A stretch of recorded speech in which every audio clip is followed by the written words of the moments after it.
ولا تتبعوا خطوات الشيطان إنه لكم عدو মুবিন।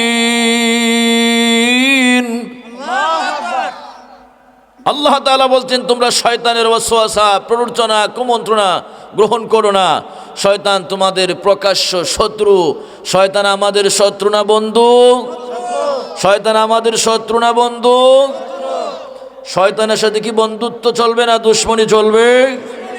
তাহলে শয়তানে কইবে আয় বেটা হুজুরে খাইয়া খাম না, একটা বাদাম টাদাম খাইয়া যা, একটা চা খাইয়া যা। এইটাই বুঝবেন যে এই ওয়াসওয়াসা শুরু কইরা দিছে। আয় হুজুরে খাইয়া কোনো কাম নাই, ঘুমাইতে আমরা রাত ফেয়া খাওয়া যাচ্ছে। এটা হচ্ছে আল্লাযী ওয়াসওয়াসু ফি সুদুরিন নাস, ভিতরে ওয়াসওয়াসা দেয়, এটা জিন শয়তান। আর যদি কোনো মানুষ এইভাবে ওয়াসওয়াসা দেয় বুঝা নেবেন এটা মানুষ শয়তানটা, এটা আব্দুল্লাহর ফুলানা, এটা মানুষ শয়তানটা। এটা কোনটা? কথার কথা আব্দুল্লাহ বলছে, আবার রাগ করেন না।